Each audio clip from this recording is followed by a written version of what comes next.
David, welcome. Thank you for having me. I'm so excited that you're here. It's a huge honor for me, especially after yesterday that I attended your conference. It was incredible. I'll talk about this more and to many more people because I think it's amazing what you do. It's a big, I call it shlichut. You know what shlichut? Mission. You have a big mission here, and I can't wait to challenge you a little bit because I feel like my audience needs it. I need to go deeper, and I finally found a person who I can really share this and ask you questions that will help so many people out there. You can ask anything you want. I know. Nothing is off limits. We didn't plan anything in advance. Nothing. We're just here. Yes. I feel like now it's a very tough time, in the world, wars, especially as, Jews, Israel, whatever is going on. And I've been in this like self-growth and inner work for a long time. So I deal with it a little bit differently, but I'm very different. Like people expect you to have an opinion, to, good or bad. And first of all, I want to start with how you approach this war and what do you think as far, as Kabbalah? What can you say about this? Like, what do you mean? That people... we're diving right into it, aren't we? right into it. After, I want to go back because also for the people that are not in, the Kabbalah spiritual world, I want them to understand better because I feel like, even yesterday, I saw a lot of people that are like, it was so new to them. Yeah. And they're like, what are you saying? What do you mean? Because also it's a fear. Like, what do you mean? So you're going to let go everything you believed? And you're going to start all over again. And it's kind of like... What do you mean by let go of everything? Because if you're 30 years old and you lived your whole life with, good and bad and this, and you have no control over anything, and you're just whatever your parents are, whatever your family, whatever you screwed up, you have no... And then you're like, oh, I can take responsibility. I can change my life. I can do better. What do you mean? I could have saved my marriage. I could have done...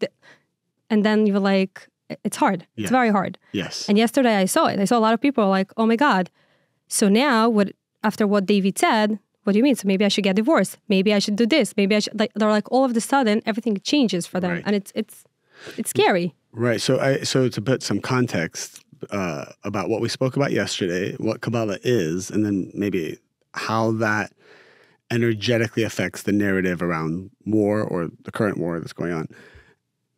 What we spoke about yesterday was this idea that Kabbalah explains that this entire world is made up of souls that have come to this world to receive fulfillment. Kabbalah calls this fulfillment the energy of the Creator, the light of the Creator.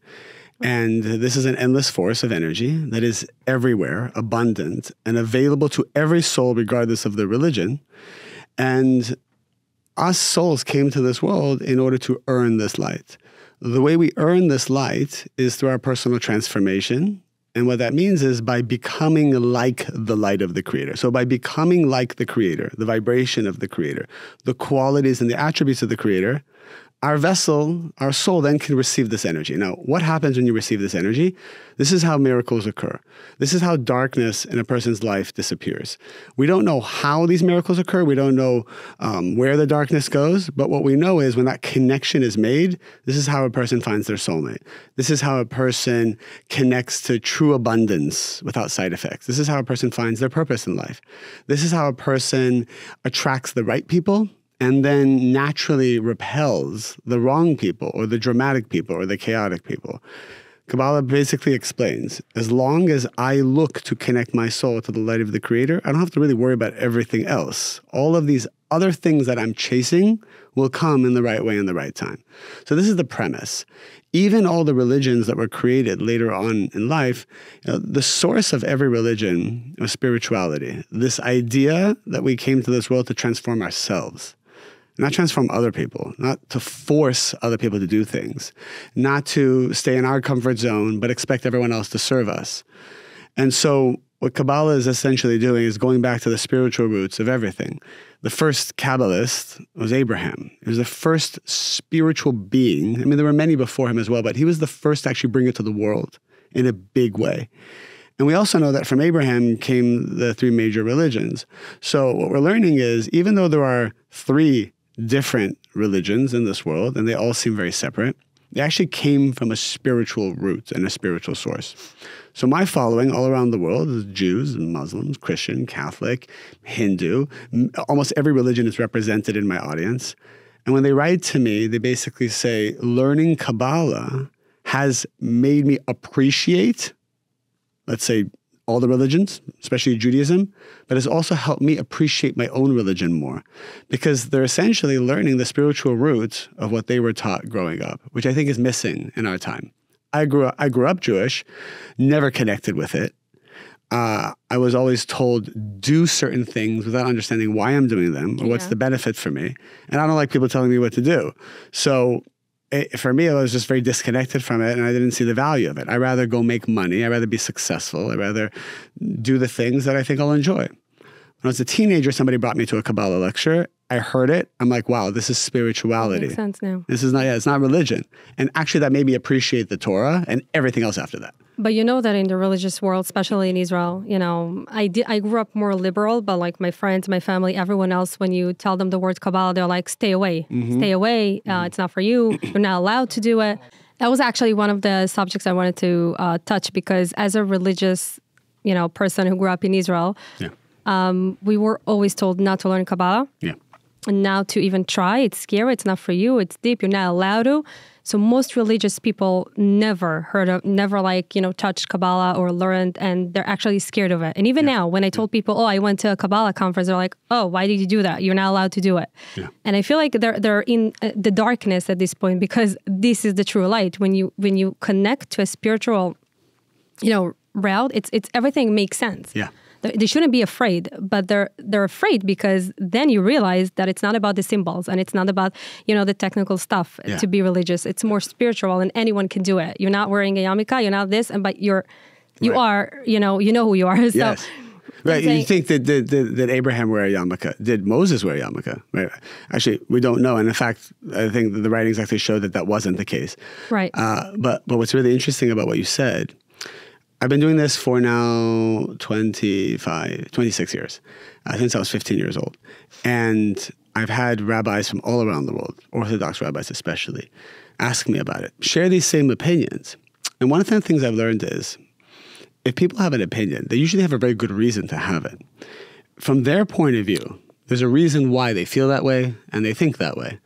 I've done 20,000 hours of coaching with people. And one of the things I've learned is people come with their problems. You have to understand, they have a pain, they have a problem, they have an opinion that if I was in their situation with their life, their past life, their culture, their upbringing, I would be the same way. Right. And so one of the things I've learned is, especially when the rabbis would come to me, hey, you shouldn't study Kabbalah, all these things, I said, well, I want to understand from your point of view where you got this from. From my point of view, all I've seen is miracles, blessings, and every amazing thing you can imagine, to the point that everyone around me is like, what's going on? We want this too. My life has only gotten better. The life of everyone around me has only gotten better. So as far as I'm concerned, like, this is something that's very good. But I do want to understand, from your point of view, where did you hear this from? Almost every time I asked this question, it always came back to, they heard it from somebody else, and they heard it from somebody else, and they heard it from somebody else. Think about it. What is an opinion? Opinion is a bunch of thoughts that you gather together, and it becomes an opinion. It's like, you keep thinking about, like, it's not really something, you can break it down in a second. It's not. Correct. And that's what I love to do. I love to ask the why, because I want to understand why. Kabbalah taught me the why behind everything that the Torah or the Bible was saying. The truth. It's the light. You connect to something very, like, you can't, what I liked about yesterday, there were all kinds of people and everyone related to it. Yeah, everybody felt they could all unify on one subject. Yeah, exactly. So that's what Kabbalah does. What Kabbalah does, there's 4 levels to the Torah, and there's the written, and then there's 3 levels to the oral. And the 3rd level of the oral, which is the deepest part, is called the Kabbalah. So what Kabbalah does is it breaks everything down to just the energy of stuff. And when you're just dealing with energy, think about the atoms. The atoms don't care what religion you are. The atoms and the electrons don't care what your culture is or what your biases are. Energy is energy. And so when people learn Kabbalah, they're just like, wow, this is the truth that relates to my soul. So going back to what the rabbis say, eventually it just came down that for hundreds or thousands of years, the rabbis said, you shouldn't study. So I went deeper. Where did this come from? So there are 2 parts to Kabbalah. There's this Kabbalah that's called like the practical, the masid, like the mystical part of Kabbalah, which is a lot of understanding of how to manipulate energy. And it's almost like a black magic type thing, but there's ways to access energy that they used to do thousands of years ago that was beneficial. the truth is, we don't deal with any of that. And none of my teachings have anything to do with that, because you can manipulate energies, but that's not how you create your own miracles. That's not how you earn miracles. The Kabbalah that we teach is just simply the deeper spiritual understanding in a very practical way of what is the Torah and what originally was the intention of Abraham and Moses. That's amazing. I feel like we should, it's very important that you're saying, because a lot of religious people are looking for, it's funny. I have religious clients. They're like, oh, leave God out of this business. Like, it's business. Leave this. Right. They're in the darkness. They compartmentalize. It's so hard. Like, how can you do business without the light, without the God, without believing, having faith, and having this like peaceful energy that I feel like helps me in business financial wise a lot. Like I've achieved stuff that without my spiritual work, I don't think I would be in the same place. It's impossible for me. So correct. Even if you think of, I remember 25 years ago, I started off in Chabad, just to go to Hebrew school, stuff like that. And Chabad was very against Kabbalah back then. But over time, especially the younger generation, they crave spirituality so much. You go to Chabad's website today, it's like 90% Kabbalah. So now we've shifted from nobody should study Kabbalah to actually Kabbalah is good. And, what I've learned is people who start studying Kabbalah, then they appreciate everything else more. Right. But if you give them that other stuff first, it's often very dry and it turns people off. It's technical. You can't connect for the long. That's why they're so afraid of people, going off whatever religion. The parents usually are in a big fear. I'm not afraid. I know the truth. When you very whole with yourself and with who you are, you're not afraid. So I'm saying the opposite. It's going to help you and your children to be more safe in where, in their place, and really understand why they're doing it. You don't want them to keep Shabbat without understanding what's the importance, what's the spiritual, otherwise it's not going to hold for such a long time. So. A lot of, obviously I have non-Jews, but a lot of Jews who come to study Kabbalah who are against Shabbat, against being kosher. Most of them are, because they think it's like a religion, it's like I don't know. It's a limitation. Right. Like, wait, you're telling me you want to limit me? So when they learn Kabbalah, they learn the energy, consciousness, the why. They see what's happening in the unseen world. Right. And then they use it as a technology and as a tool to enhance their life. Like, I've observed Shabbat since I started studying Kabbalah. After 3 years, I'm like, wow, this Shabbat is a technology to create the vessel for miracles. And when you approach it that way, I've been keeping Shabbat for 22 years straight, never missed one time. I've been keeping kosher for 22 years straight. So, but it's all technology. When you understand the energy behind the animals and what's happening on a soul level to when you digest certain meat and different foods and certain timing of the foods and what that does to your consciousness. And then when you have higher consciousness, you make better decisions, you make better business decisions. Wow. You're able to transform certain negative behavior, then creates a bigger vessel for miracles. Let's try it. And I tried everything. And I told myself, if I don't see the practical miracles, I'm not going to do it. Right. I'm not going to do it because somebody told me to do it. So everything I tried, I saw the benefit. And so there we are. Let me ask you, how do you deal with conflict or drama when you're in, the right place, when you're whole, when you're complete, when you're in the light? Because I thought that I'm pretty good and I did a lot of work, but then I broke up with a business partner, and I wanted to do a very nice, but it didn't end up the way I wanted to be. And from the other side was a lot of drama. But obviously there's no other side, and everything is a reflection, and I take responsibility. But I'm trying to think, like, now I learned my lesson, and I'm learning as we go, right? Yeah. But how do you deal with it in the right way? So the sages explain that when the soul comes down to this world, it has a certain spiritual baggage that it brings. It's called tikkun, which is the correction of the soul. And by transforming this tikkun, you basically expand the vessel to receive the light of the Creator. The miracles come in. So, for example, a person's tikkun, one could be control or anger or fear of abandonment. Could it be like a fear to stay alone? Yeah, so fear of being alone would be a tikkun that the soul comes to the world. Yeah. So what happens then is the soul knows that as it comes into this world, the only objective it has is to transform. So what the soul does is it chooses the parents, it chooses the relationships, the romantic ones, your husband. It even chooses the business partners that it wants to draw that will be perfect to awaken and trigger the tikkun. Wow. So your soul actually chose your business partner knowing, how old are you now?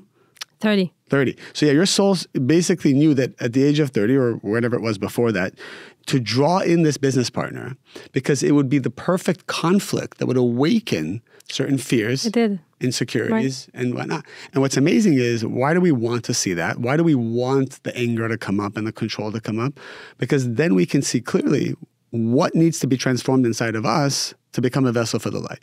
So let's say your business partner came, all these fears came up. You didn't deal with the fears. Instead, you became litigious and angry, and you just kind of bullied your way out of this relationship. And let's say he or she is gone now. You would have to re-experience exactly that in another way. So let's say another business partner would come and you would have to experience it again. Let's say you still bullied them out and you didn't change who you were. So then that tikkun will actually jump into maybe, God forbid, your marriage. And all of a sudden, the same problems you had with your business partner. Until you're really correct. Yeah. So let's say even with your husband, you say, you know what? I don't care. I'm not going to change. You're the problem. So then what it does is it jumps to the children because it's much harder at that point to like push away your children. Let's say your children are testing you, bringing out your impatience, your anger, your control issues, and you still think the children are the problem. So then what happens is the tikkun jumps into the health of the person, and then it challenges them on a health level because now it's inside of the person. Let's say you're still... No, I fixed it already. Don't worry. Well, not gonna go this way. I'm now sharing for the audience because I'm trying to tap into maybe what somebody else may be going through. Right. Because, true. And maybe someone's thinking, well, I'm smarter than the system. So I'm showing the progress that the Kabbalists say happens. 100%. And let's say a person's sick and they're still like, it was the hospital's fault. It's the doctor's fault. It's everyone else's fault. Why me? Why me? Why me? So then what happens? Then the final step is death. Death then is the soul leaving the body because it's realizing it cannot be corrected. The person will not correct in this lifetime. Amazing. It's choosing to just be stubborn about its correction. You just got to wake up in the right time. Well, then the soul leaves and it comes to a new body, new situation, repeats the whole thing all over again. Until it figures it out. And here's another thing that's interesting. Because it was deemed that soul, because I feel like your audience probably likes the deeper stuff. Yeah. That soul couldn't finish that correction. That soul can break up into, let's say, 4 more souls. So each takes 25% of the tikkun. I'm just kind of making it mathematical. Because if one soul couldn't do it, maybe the breakup of these 4 souls in different bodies can take a piece of the tikkun. And these are soulmates. So people always ask, what is a soulmate? It's not just a romantic partner. It's business partners. It's friendships. Right.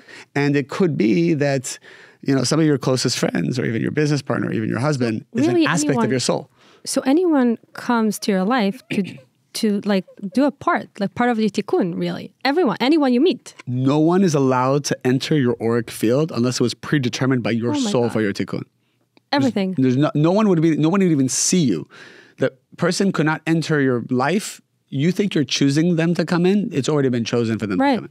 That's why you have some magical connection sometimes and like stuff that happens and you're like, oh, wow, how did that happen? Like, how did you choose me? Or what is going on? Yeah, it's like 1 in a billion. I mean, how could it be so random? Because it was predestined, yeah. So really, if we live this way, then we're not going to be afraid of taking steps and moving forward because we're realizing it's all part of our tikkun. It's all part of our correction and it comes to teach us something and we have something to learn. So. Correct. And the fastest way to move forward towards miracles is acceptance. So anytime you accept something as good as part of the plan, you actually begin the process of transforming that tikkun. And you can now move to a new destiny. Every time we're stubborn and we say, I don't agree with this shouldn't be this way, or you try to pray to change it, that means you're not accepting creation. That means you're stuck in that movie. You stay in that destiny. You're right. One of the things that I did, I just accepted the situation the way it is. This is the life situation. What? With your business partner, yeah. Yeah, I just accepted it. I was like, it is what it is right now.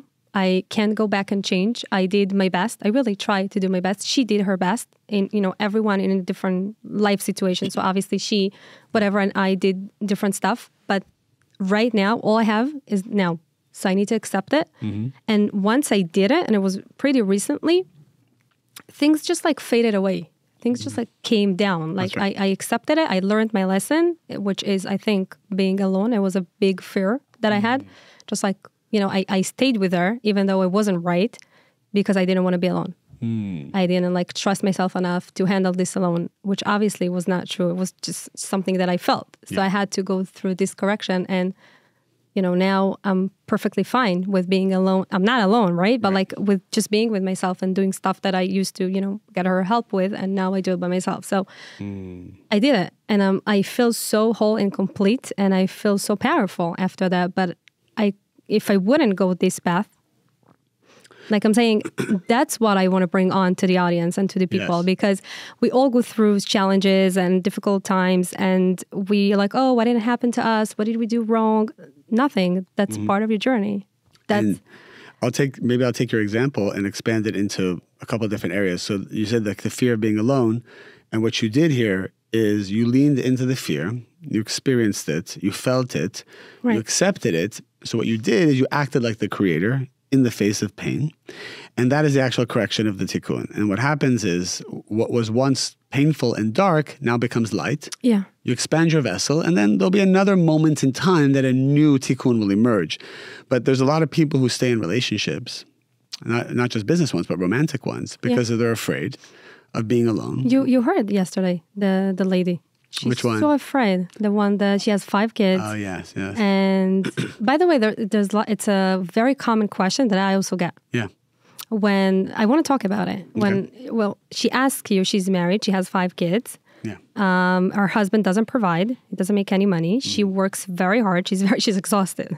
She's very tired, and she doesn't appreciate him anymore. So what she can do about it? And she's afraid to be alone. She doesn't want to be alone, and she doesn't want her kids to be alone. And Right. So the question is, what problem is she trying to solve, right? There's a couple of different issues here. One is she feels burned out. She feels like she's the provider and she doesn't want to be.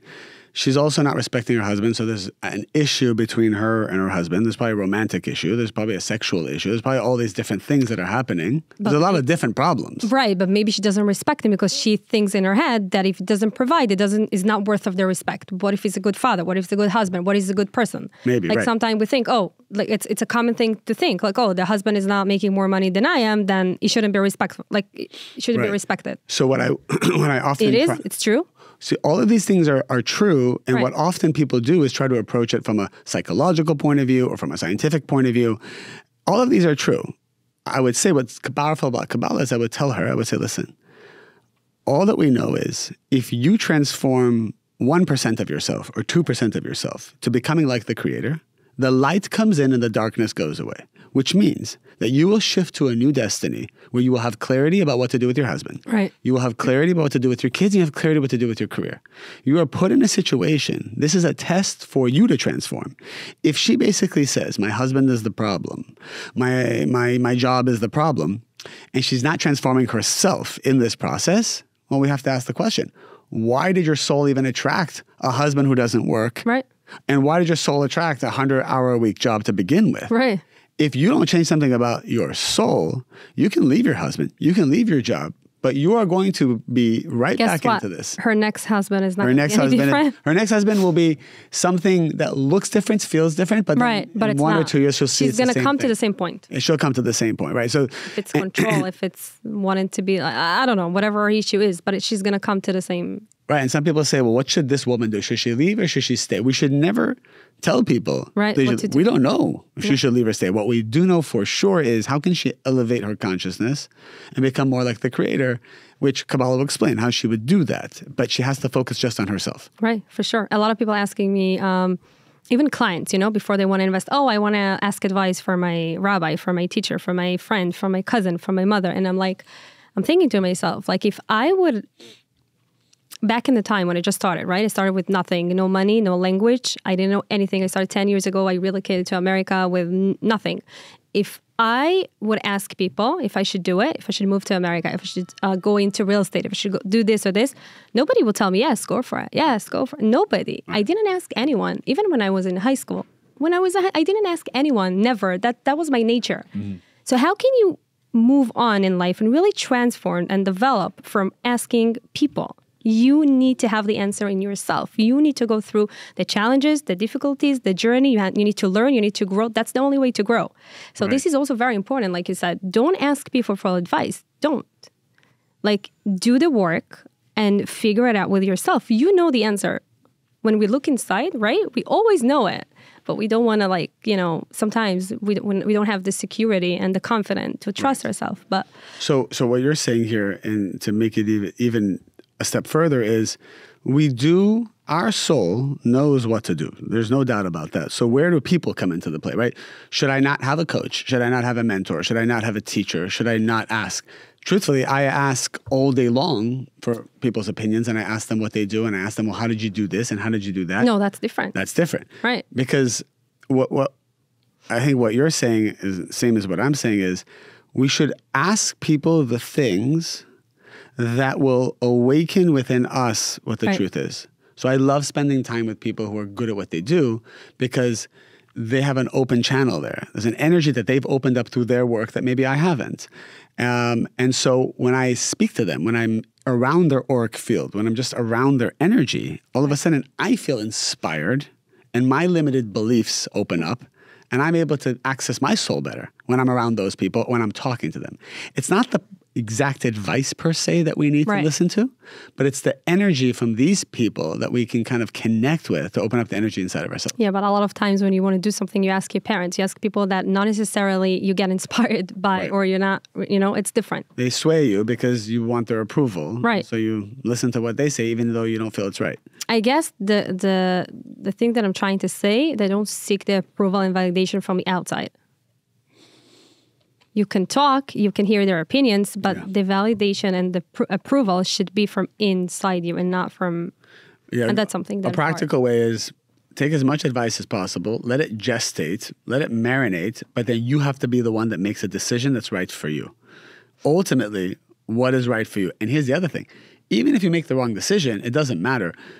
Because if you've made a wrong decision and there's chaos, you learn, and then you have certainty. It will awake something in you that needs to be changed anyway. Exactly. You'll move forward. What's the fear? Either way, you're moving forward, which is great. The problem is when nobody makes a decision and everyone's afraid to make a decision. Right. Then you have no certainty, you have doubts, and doubts creates chaos. People are afraid of failing. People are afraid of being accusing, of being blamed. A lot of people ask me, how can you take on your shoulders such a big responsibility? You're responsible of a large fund, $100 million that on my shoulder. How are you not afraid? And I'm like, I know I'm doing my part. I know I do my best. Nothing is anyway not on my control. Like even if they go someone else to invest, it would be the same situation. Mm-hmm. So what can happen? Like if something goes wrong, well, that's life. Right.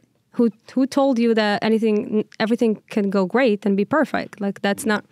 But people tend to expect, only great stuff and only happiness and they're just not willing to take. It's ego. I feel like it's ego. Well, it's a lot of ego into that. If a person's tikkun is the fear of being judged, so they will always hesitate with taking a risk. But maybe in a past life, you fully cleanse this tikkun. And you don't care if people like you, they don't like you. You just have your northern star, you have your compass, and you move forward.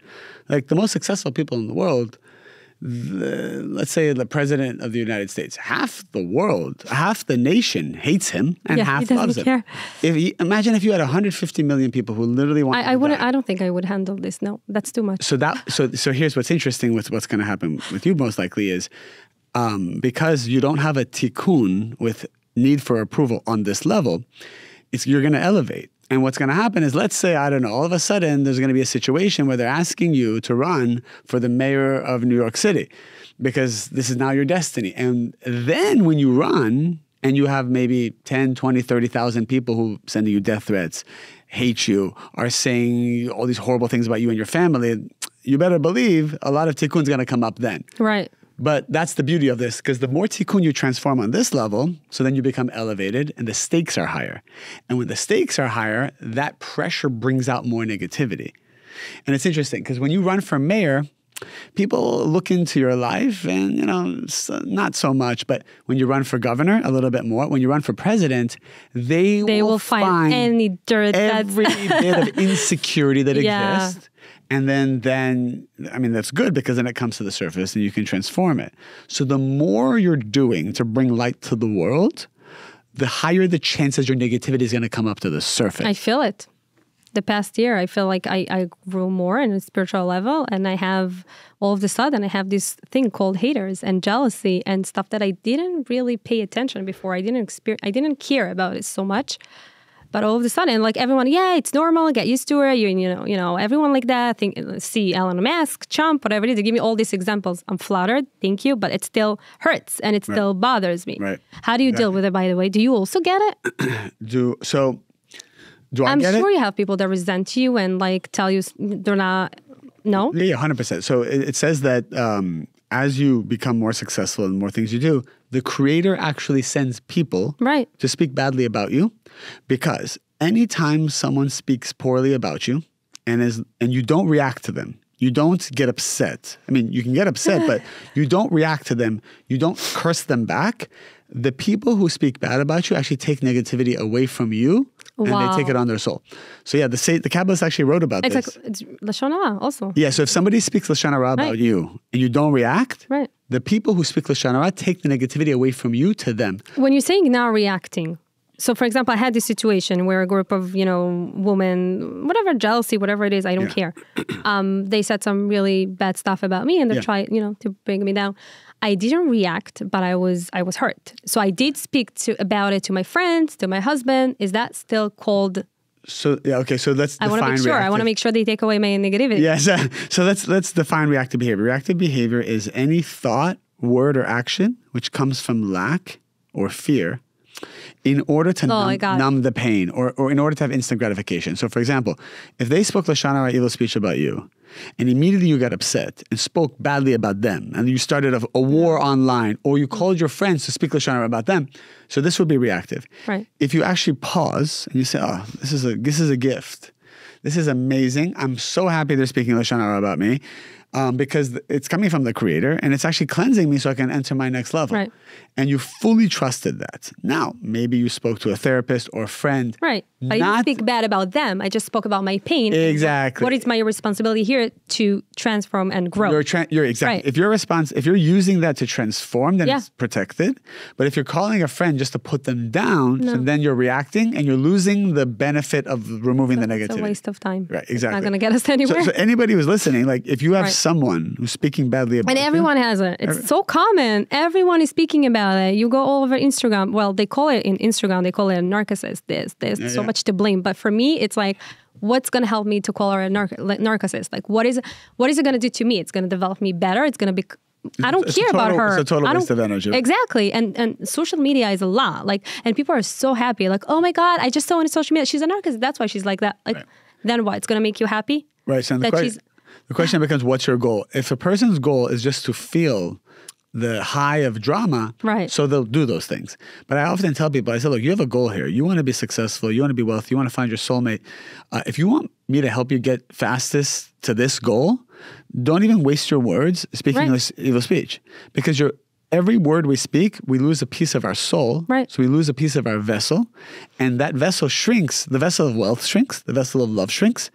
So it's not don't speak Lashon Hara because you're a good Jew or you're a good spiritual person. Who cares about that? It's destroying you. It's shrinking really the vessel. The energy is going to leave. Yeah.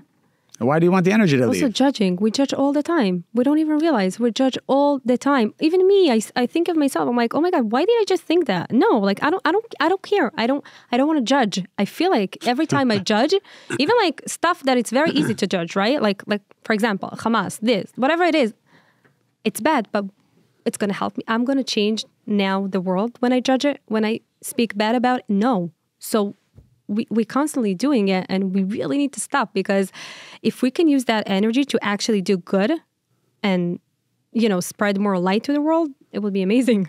Yeah, the way to inspire someone to not judge is, again, Kabbalah will explain that the minute you judge someone for something, and not just for like 1 second, but you really lean into it and you're thinking about it and you're really judging them, it says that you have to experience that thing you're judging at some point in your life. Wow. So, for example, if I'm judging someone to be overweight, I'm like, oh my God, look how overweight they are, not taking care of themselves. At that moment, my metabolism slows down. Oh my God. Wow. So, yeah, so it's the point. Why? Let's understand why that. It's not a punishment. It's that the entire world, all the souls, everyone, the souls of Hamas, the souls of the Israelis, souls of every religion, it's all one soul. And we have to get eventually to a place where there's unity, right? So how do you have unity? How do you connect with someone is when you empathize with them. The best way to empathize is when you feel what they feel. So when you judge someone, this sends a signal to the creation, okay, the only way I'm going to be able to bring the two of you together in this life or next life is I'm going to make sure you experience the same thing in your life, because then you're like, okay, wait a minute, now I know I shouldn't judge this person. I had somebody judging someone for being overweight and not taking care of themselves, and then they literally got like a thyroid issue, and no matter what diet or anything they're on, they gained weight. Or then it was somebody else that she had to go on IVF, and then she had the perfect body her whole life, and then she gained weight. And she came to me and she said, now I know what it feels like to judge the other people, because I used to say, yeah, just be on a diet, just work out every day. What's your issue here? Wow. And so then they both experienced it in that way. That's crazy. I met someone in your conference yesterday, and she said she has cancer. She's recovering now. And I said, why? What caused the cancer? And I meant why did you bring it on yourself? Not as it's your fault, but it's usually our responsibility when we have illness, when we have some issues. It's usually something that we have, to work on ourselves.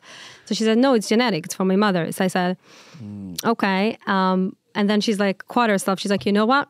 After what David said, I'm not sure anymore. Wow. So I said, that's why you came here. That's all the answer that you need. Because if you saying now that you're not even sure, you can really go inside and change that. You can get healthy, and that will be your mission now, to transfer to other sick people that they can heal themselves. So beautiful. Yeah, because that gene is dormant until we are reactive. And when we're reactive, we awaken the dormant cancer genes. Yeah. That's how it happens. That's what you figured out. Wow. It's amazing. And you can literally heal people from cancer, because people think, oh, we have whatever. They have cancer. That's it. It's over. No. Yeah, and in that specific situation, there's probably a part of her that blames her mom or dad because of the genetic part of it, right? It could be a subconscious blame. Oh, you know what she said also? I always knew I'm going to get it. Because my mother has it, and then it's genetic. I always knew. If you always knew you're going to get it, of course you're going to get it. That's where you're bringing that your manifestation, unfortunately. Yeah, and so any subconscious blame she has for her parents is going to feed the cancer. So her getting to a place of acceptance, her getting to a place of not blaming her parents and realizing it's a spiritual process would actually be the first step towards healing the cancer. I guess she figured this out after yesterday. That was amazing. I was like, wow, people can really transform even their illness. That's amazing. Yeah. I wanted to ask you, so how would you, let's go back to the first question. I understand as far as whatever's going on, because I have a lot of, people that are reaching out, how can you not talk bad about what's going on? And I'm not here to blame. I'm here to bring light, right? But a lot of people are